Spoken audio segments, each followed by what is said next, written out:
Big cities can be impersonal, but sometimes turning the other way can mean that tragedies unfold, which assistance or intervention might have prevented. It's not a phenomenon unique to Russia, but our correspondent Katerina Azarova has been finding out if indifference can sometimes mean the difference between life and death. We'd like to point out to viewers that there are some upsetting images in this report. Alone and heartbroken, with no reason to live. That's how 18-year-old Ravshana must have felt as she walked the streets of Moscow. The Muslim teen was forbidden by her family to be with a man she loved, and she was facing an arranged marriage.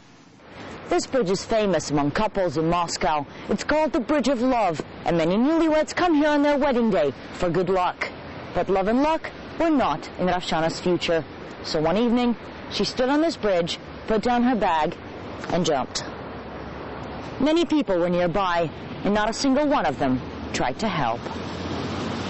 Some may say that a forbidden love killed this young beauty, but what really killed her was indifference. Most of the times, passerbys just stand and watch, or simply go on their business and don't stop to help, or even dial the emergency number. There's no culture of helping others in Russia. So could young Ravshana have been saved? I'm sure of it. If someone had dialed 112 earlier, rescue groups could have talked her out of jumping, or simply had the chance to pull her out of the freezing water. But no one did, and so she died.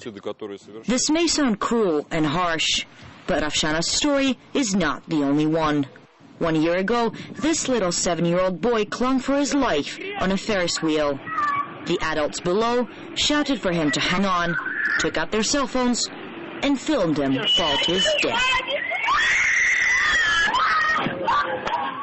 An equally gruesome story happened in St. Petersburg. In the heart of the city, during the midday rush hour, a woman stumbles and sways on the platform and then falls between the carriages. 2 girls next to her peek over the side of the platform and back off. The train starts to move, and the woman on the tracks dies a horrible death. And here's how much time there was to try and save her life. Yet not a soul cried out or tried to stop the train.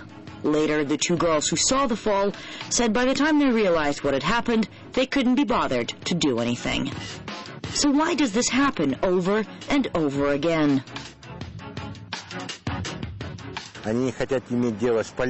Some people just don't want to get involved with the police, so they ignore accidents like this. And others, well, they have this morbid desire to stay and watch, and it doesn't occur to them to call for help. Stay and watch may sound terrible, but it's exactly what people do, as these 2 men found out. They staged robberies in metro carriages. While one pretended to sleep, the other took his wallet, CD player, and sometimes even his shoes.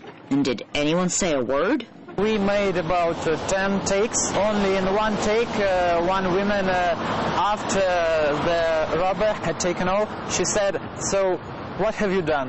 And then she said, and that's all.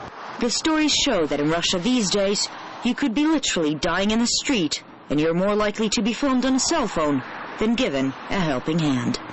Katerina Azarova, RT, Moscow.